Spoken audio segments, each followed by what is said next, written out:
नमस्कार दोस्तों, सहारा इंडिया में जिन लाखों निवेशकों का पैसा सालों से फंसा हुआ है, उनके लिए एक बड़ी खबर निकल कर सामने आ रही है। क्या सच में 15 फरवरी से सहारा इंडिया का पैसा मिलना शुरू हो जाएगा? क्या पैसा 1000 तक की नई सूची जारी कर दी गई? क्या अब निवेशकों का इंतजार सच में खत्म होने वाला है? आज की इस वीडियो में हम आपको पूरी सच्चाई, पूरी जानकारी और हर जरूरी अपडेट विस्तार से बताने वाले, इसलिए वीडियो को आप लोगों को लास्ट तक देखना है। दोस्तों, आप सभी जानते हैं कि सहारा इंडिया कभी देश की सबसे बड़ी चिट फंड कंपनियों में से गिनी एक होती थी। करीब 12-15 साल पहले लाखों लोगों ने अपनी मेहनत की कमाई सहारा की अलग-अलग योजनाओं में निवेश किया था, लेकिन समय के साथ कंपनी कानूनी विवादों में उलझती चली गई। सेबी की जांच, सुप्रीम कोर्ट के आदेश और फिर भुगतान पर रोक, और देखते ही देखते करोड़ों निवेशकों का पैसा फंस गया और कई परिवार की शादी रुकी, किसानों का पैसा अटक गया, रिटायरमेंट के लिए जमा पूंजी भी अटक गई। लोग अदालत तक पहुंचे, धरना दिया, आंदोलन किया, लेकिन सवाल वही रहा, पैसा आखिर कब मिलेगा? मीडिया रिपोर्ट्स के मुताबिक सहारा इंडिया के खिलाफ कानूनी कार्रवाई के बाद कुछ रकम सेबी के पास जमा कराई गई थी। बताया जाता है कि लगभग 25,000 करोड़ रुपए की राशि सेबी के पास पड़ी हुई थी, जिसे सुप्रीम कोर्ट के आदेश के अनुसार निवेशकों को लौटाने की प्रक्रिया शुरू की गई। सरकार की ओर से सहारा रिफंड पोर्टल लॉन्च किया गया था, जहां निवेशक अपने क्लेम दर्ज कर सकते थे। पहले चरण में 10,000 तक का भुगतान कुछ निवेशकों को मिलने की बात सामने आई थी, लेकिन अब खबरें आ रही हैं कि 50,000 तक की राशि के भुगतान को लेकर भी चर्चाएं हुई हैं। अब एक और बड़ी बात सामने निकल कर आ रही है। सहारा इंडिया की देश भर में कई बड़ी-बड़ी प्रॉपर्टीज मौजूद हैं।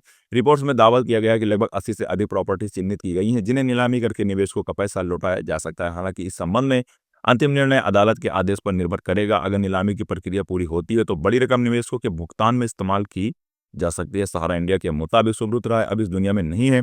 उनके निधन के बाद कंपनी की स्थिति और अधिक जटिल हो गई है। कंपनी की वित्तीय स्थिति को लेकर कई सवाल खड़े हुए हैं, लेकिन निवेशकों की उम्मीद अभी भी जिंदा है। कानूनी प्रक्रिया के जरिए उनका पैसा वापस मिल सकता है। अब सबसे बड़ा सवाल, क्या 15 फरवरी से सच में भुगतान शुरू होने वाला है? दोस्तों, सोशल मीडिया और इंटरनेट पर इस तरह की खबरें तेजी से वायरल हो रही हैं, लेकिन अभी तक किसी भी अधिकारी, सरकारी या फिर न्यायालय की वेबसाइट पर 50,000 भुगतान को लेकर अंतिम आधिकारिक अधिसूचना जारी नहीं की गई है। इसलिए जरूरी है कि आप केवल आधिकारिक पोर्टल और सरकारी घोषणाओं पर ही भरोसा करें। अगर भुगतान शुरू होता है तो वही प्रक्रिया अपनाई जाएगी जो पहले रिफंड पोर्टल के माध्यम से की गई थी। यदि आप सहारा इंडिया के निवेशक हैं तो ध्यान रखें, केवल आधिकारिक पोर्टल रिफंड पर ही आवेदन करें। अपने निवेशक से जुड़े सभी दस्तावेज तैयार रखें, रसीद, मेंबरशिप नंबर, आधार और बैंक डिटेल सही दर्ज करें। किसी भी फर्जी कॉल या फिर एजेंट से सावधान रहें। 50,000 तक के क्लेम की बात सामने आ रही है, लेकिन इसकी अंतिम पुष्टि आधिकारिक आदेश के बाद ही हो सकती है। दोस्तों, ऐसे मामले में अफवाहें बहुत तेजी से फैलती हैं। कई लोग फर्जी मैसेज भेजते हैं, लिंक शेयर करते हैं और निवेशकों से पैसे ठगने की कोशिश करते हैं। इसलिए सावधान रहें। कोई भी अपडेट केवल सरकार, कोर्ट या फिर आधिकारिक पोर्टल के माध्यम से ही